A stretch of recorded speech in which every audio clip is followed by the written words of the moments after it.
নমস্কার, ভাই বোন সঙ্গীত একাডেমিতে সকলকে স্বাগত জানাই।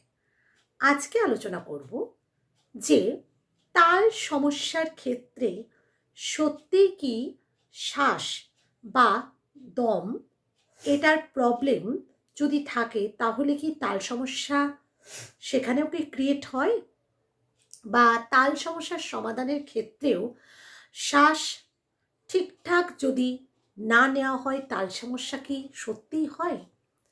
আজকে কিন্তু সম্পূর্ণ আমি প্রমাণ দেব, কারণ ব্যাপারটা হচ্ছে আমরা যখন শ্বাসটা নিচ্ছি বা শ্বাস মানে যেটা প্রশ্বাস যেটা বলছে, সেই প্রশ্বাসটা যখন আমরা টানছি এবার গানটা গাইছি, অনেক সময় দেখা যায় এক নাগারে মানে একটা লাইন দুটো লাইনকে এক নাগারে টেনে গেয়ে দেওয়া হলো। বিশেষত তেওড়া তালের গান, ঝাঁক তালের গান, একতাল ত্রিমাত্রিক ছন্দের গান, যেখানের মধ্যে কোনো রকম রেশ রাখার আমি জায়গা পাচ্ছি না, একটানা গিয়ে একটা হাঁপিয়ে ওঠা ব্যাপার।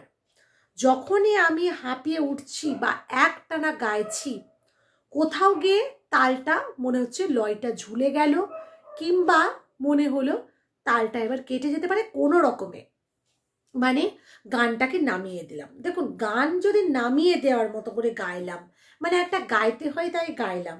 যেমন হয় না যে আমাদের কোনো জায়গায় প্রার্থনা সঙ্গীতগুলো একসাথে সবাই গাইছে, ঢাকা পড়ে যাচ্ছে, কিন্তু যখন আমি একা সম্পূর্ণ গাইছি গানটাকে এবং সমস্ত দর্শক বা শ্রোতা আপনার সামনে আছেন, আপনাকে কিন্তু লক্ষ্য করছে। তো আমি যদি গাইছি ভব সাগর তারণ কারণ হে রবি, একটানা গাইছি, এবার নন্দন বলার পরে আর হাঁপাচ্ছি, তো এই জায়গাটা করা চলবে না। কারণ ভব সাগর তারণ কারণ হে, ছোট ছোট করে শ্বাস নিতে হবে।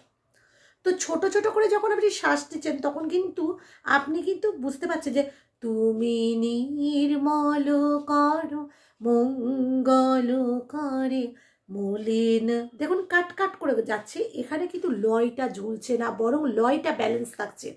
লয় ব্যালেন্স থাকা মানে কিন্তু তালটা ব্যালেন্স থাকছে, মানে তাল সমস্যা হতে দিচ্ছে না। আমাদের ছোট থেকে গুরুজিরা সুর মানে সুরটার উপরে খুব ধ্যান দেন। মানে সত্যি কথা বলতে কি, আমাদের গুরুজি মানে যেনাদের কাছে আমরা গান শিখেছি, তার সাথে কিন্তু এই আনুষঙ্গিক মানে জীবনের প্রথম 15 বছর পর্যন্ত একটি গুরুজি শিখিয়েছেন। তিনার পরেই ওনার মৃত্যুর পর শ্রদ্ধেয় শিবশঙ্কর দত্ত মহাশয়, ওনার পরেই ওনারই গুরু ভাইয়ের কাছে তরুণকান্তি ভট্টাচার্য মহাশয়ের কাছে আমি শিক্ষা লাভ করি। তো ব্যাপারটা হচ্ছে এই যে পরপর দুটো গুরুর কাছে বেসিকটা তৈরি হলো, তো ইনারা শুধু সুর দেখেননি, ওনারা তাল দেখেছেন, শ্বাসের প্রবলেমটা যে কতটা ব্যালেন্স করে গাইতে পারছে, টোটালটা। যখনই একটা গুরুর কাছে শিখছেন মানে এই নয় যে আপনাকে তিনার দায়িত্ব হলো শুধুমাত্র তালে আর সুরে, না, তাল সুরের বাইরেও কিন্তু থাকে ফিলিংস আর শ্বাস, চোরা শ্বাসটাকে কিভাবে নেবেন, এবং নার্ভাসনেস ভালো করে যদি আপনি মানে শিখে নেন তাহলে কিন্তু কোথাও বিশ্বাস করুন কোথাও ভয়টা লাগবে না। প্রবলেমটা কি হয়, গান গাইতে গিয়ে আমি ভয় পাচ্ছি, গান গাইতে গিয়ে একটা মনে হয় আমার একটা প্যানিক অ্যাটাক করে, স্টেজে উঠবার আগে মনে হয় যেন আমি গলাটা ডিস্টার্ব করে ফেলছে, গলাটা বসে যাচ্ছে, এই নিয়ে বিভিন্ন সমস্যা কিন্তু হয়। এটা হয় কি কারণে? এটা হয় প্রেরণার অভাব, আপনাকে কেউ প্রেরণা দেওয়ার নেই, তখনই একটা হয় নার্ভাস একটা ব্যাপার এসে যায়। এটা কিন্তু খুব ন্যাচারাল ব্যাপার, জানেন তো। আর সব থেকে বড় কথা, আপনি এই দম বা শ্বাস যাই বলুন না কেন, এই ধরে রাখার একদম প্রচুর পরিমাণে আপনাকে 1 মিনিট ধরে প্রত্যেক দিন সাইয়ের ওপরে প্র্যাকটিস করতে হবে, তবেই আপনি গান গাইতে পারছেন। 2 মিনিট ধরে এগুলো বেকার কথা। কারণ ভাই বোন সঙ্গীত একাডেমি আপনাকে যা দেখাচ্ছে প্রতিটা গানের ক্ষেত্রে, যেমন ধরুন যে কোনো গান, যে কোনো, যখন আপনি কোনো গানটা গাইছেন তখন ওখানের মধ্যে ভাগ ভাগ করে নেন চোরা শ্বাসটাকে। মানে অর্থাৎ ধরুন আমি গাইছি তুমি যে আমার ওগো, এই যে ওগো বলার আগে একটা শ্বাস নিলাম, ওগো তুমি, ওগো বলার পরে শ্বাস না নিলেও, চোরা শ্বাস না নিলেও, আমি ওগো বলার পরেও কিন্তু চোরা শ্বাস না নিয়েও তুমি যে আমারটা করতে পারতাম, সেকেন্ড তুমি যে আমার, কিন্তু আমি করলাম না। কি করলাম? ওগো তুমি কানে কানে কানে বলার আগেই করলাম কানে কানে শুধু একবার বলো তুমি। প্রতিটা লাইনে কিন্তু আমি শ্বাস নিচ্ছি। ধরুন একটা রবীন্দ্রসঙ্গীতের মধ্যেই বলছি যে ধরুন গাইছি যে বিপুল তরঙ্গ রে বিপুল তরঙ্গ রে সব গগন উদ্বেলিয়া মগন করি অতীত করি বলার আগে কিন্তু আমি শ্বাসটা নিয়ে নিলাম। এই গানটা যে যার জানা থাকবে সে জানে যে এই গানটা গাইতে গেলে কতটা দম লাগে, কিছুই না। আপনি যদি মাঝে মাঝে চোরা শ্বাস নিয়ে নেন, ঝরে যায় উড়ে যায় গো আমার মুখের আঁচলখানি, ঝরে যায় উড়ে যায় গো ঢাকা থাকে না হায় গো তারে ডাকতে নাড়ি টানি, ঝড়ের এই প্রত্যেকটা হায় হায় গো হা হায়ের মধ্যে আপনি শ্বাসটা নিয়ে নিচ্ছেন, হায় গো তারে রাখতে নাড়ি রাখতে বলার আগে শ্বাস নিচ্ছে টানি, ঝড়ে যায় উড়ে যায় গো। আপনি যখন ঝড়ে যায় উড়ে যা শুনতে ভালো লাগবে না। আমি আবারও বলছি কিছু গান আছে যেখানের মধ্যে আপনি যদি করেন যে ঝড়ে যায় উড়ে যা, ভালো লাগবে না শুনতে, সেখানে আপনাকে করতেই হবে অতটা দম নেওয়ার জন্য সেই প্র্যাকটিসটা করে রাখতে হবে। মানে কি সায়ের ওপরে স্টে করে মিনিমাম 12 সেকেন্ড, মিনিমাম 12 সেকেন্ডটা আপনি চেষ্টা করবেন ঘড়ির মধ্যে সা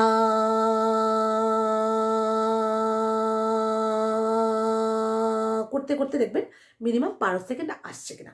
কারণ আমার গুরুমা বলেছিলেন যে 12 সেকেন্ড, মানে ডক্টর সুদেষ্ণা বাসু, ওনার কাছে রবীন্দ্রসঙ্গীত শিক্ষাটা আমি পুরো পিওর তালিম নিয়েছিলাম পরবর্তীকালে।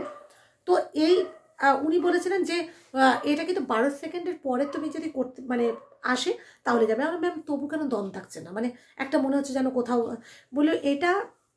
আমি হ্যাঁ, কিন্তু আমার পূর্ববর্তী যেনাদের কাছে শিখেছি তিনারাও কিন্তু বলতেন যে শ্বাস বা চোরা শ্বাস নিয়ে নিয়ে গা।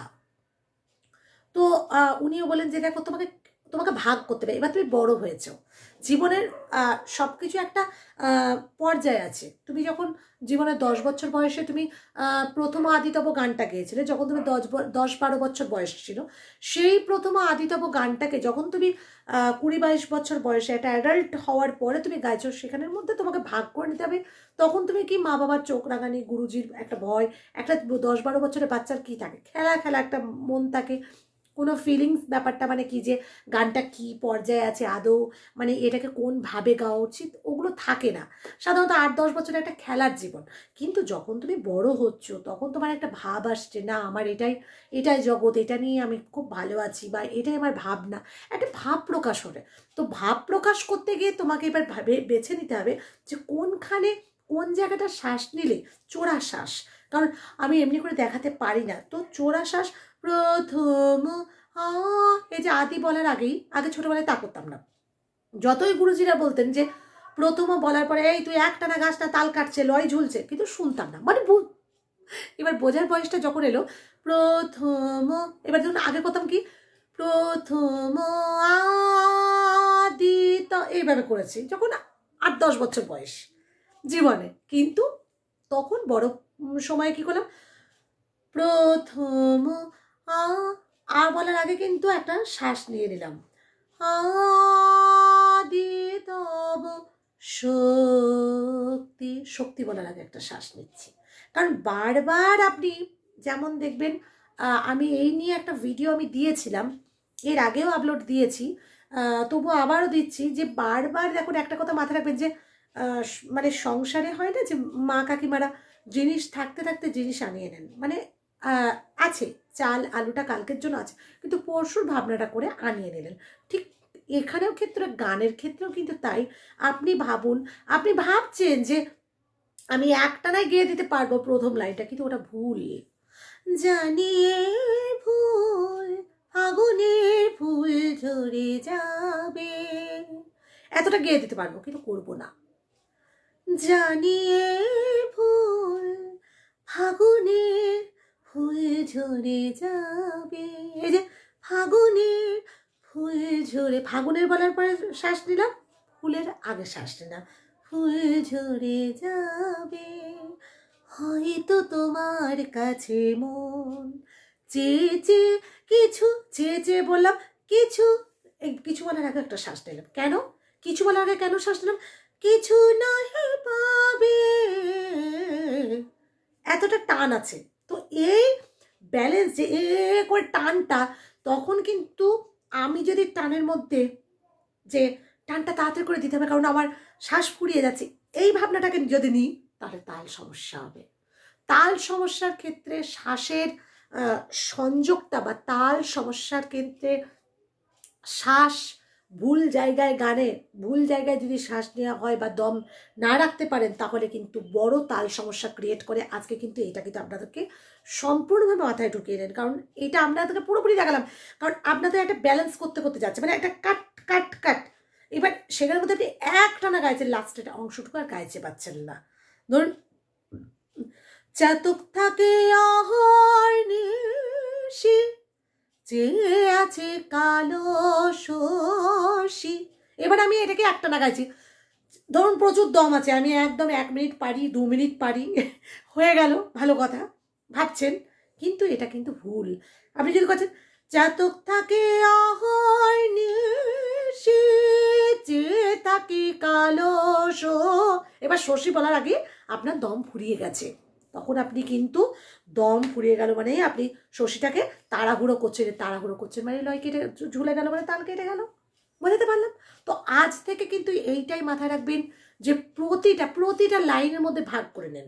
আমি বলছি না কখনো মোর ভাবনা রে কি হাওয়ায়, এবার মোর ভাবনা রে বলার আগে আপনি মোর ভাবো ওটা বলছি না, কিন্তু আপনাকে ভাগ করে নিতে হবে। মানে কি মোর ভাবনা রে কি হাওয়ায়, কি হাওয়ায়, অফবিটের জায়গাটা শ্বাস নিয়ে নেন, কি হাওয়ায় মাতালো দোলে, এই যে মাতালো দোলে, দোলে বলার একটা ছোট্ট শ্বাস নেন, মাতালো দোলে মন দোলে অকারণ হরষে, হরষে বলার আগে আপনি শ্বাস নিচ্ছেন কেন?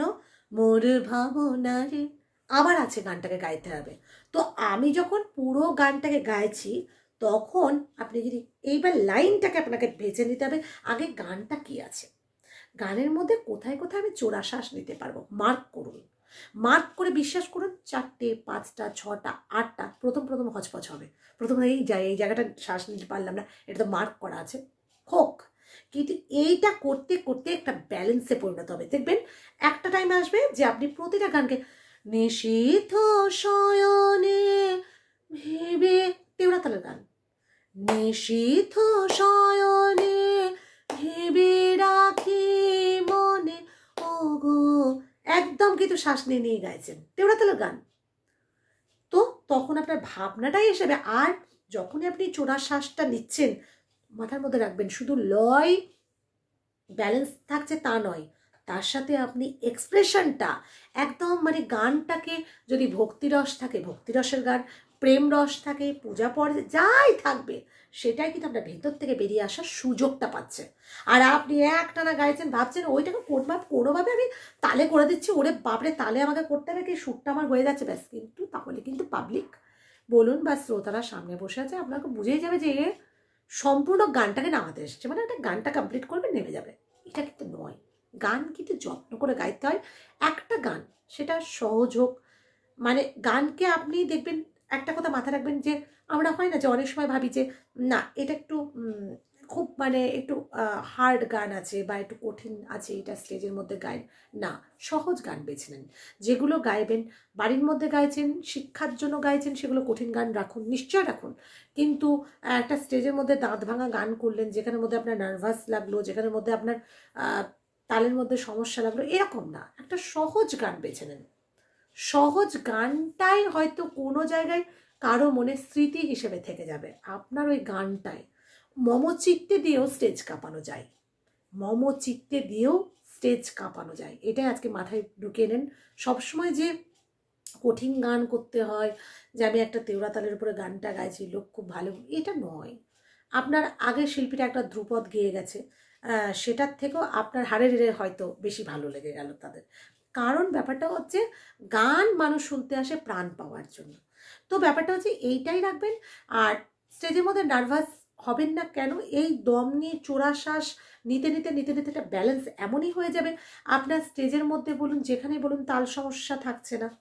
তো সেখানের মধ্যেও দেখবেন একটা ব্যালেন্স এসে গেছে। এছাড়া প্রচুর ভিডিও আমি অনেক রকম আপলোড দিই, বডি ব্যালেন্স কীভাবে। দেখুন এই সব ভিডিওগুলো কী বলুন তো, এগুলো সাধারণত আপনারা ইউটিউবে পাবেন না। আমি নিজে পোস্ট করছি বলে বলছি না, কারণ এগুলো সম্পূর্ণ সিক্রেট ভিডিও, মানে একদম গোপন তথ্য। কারণ এগুলোই থেকেই কিন্তু একটা রেকর্ডেড শিল্পী। আর আমি গীতিকার নিবেদিতা, আমি যেহেতু ইন্ডাস্ট্রিতে কাজ করি, বিভিন্ন শিল্পীদের সঙ্গে ওঠা বসা থাকে গানের রেকর্ডিং স্টুডিওতে, সেহেতু তাদের জিনিসগুলো শিখতে পারি। যত দিন যায় তত শিখতে চাই, আরও শিখবো, শেখার শেষ নেই এটাই বলে যাই। কারণ শিক্ষার শেষ যেদিন আমি বলে দেবো যে আমি আই নো এভরিথিং, সেদিন আমি মানে শেষ হয়ে গেলাম। মানে জীবনে সব কিছু শেখা যায় না, সবটাই শেখা যায় না, তাই নয় কি? যাই হোক না কেন, আমি সম্পূর্ণ পার্সোনাল শেখাই যারা আগ্রহী। আমি টালিগঞ্জ এলাকায় থাকি, কলকাতার টালিগঞ্জে। তো আমার এরিয়ার মধ্যে যদি হয় অফলাইনে আসতে পারেন, সম্পূর্ণ পার্সোনাল। আর অনলাইনেও পার্সোনাল শেখায়, কোনো রকম গ্রুপের ব্যবস্থা নেই। আর যেখানেই শিখুন না কেন একটু চেষ্টা করবেন গুরুজির সংস্পর্শে এসে একটু পার্সোনাল শেখার, কারণ তাতে কিছু শিখতে পারবেন, জানতে পারবেন। সবশেষে বলি, চ্যানেলটাকে সাবস্ক্রাইব করবেন। সকলে ভালো থাকুন, সুস্থ থাকুন এই কামনা করি। নমস্কার।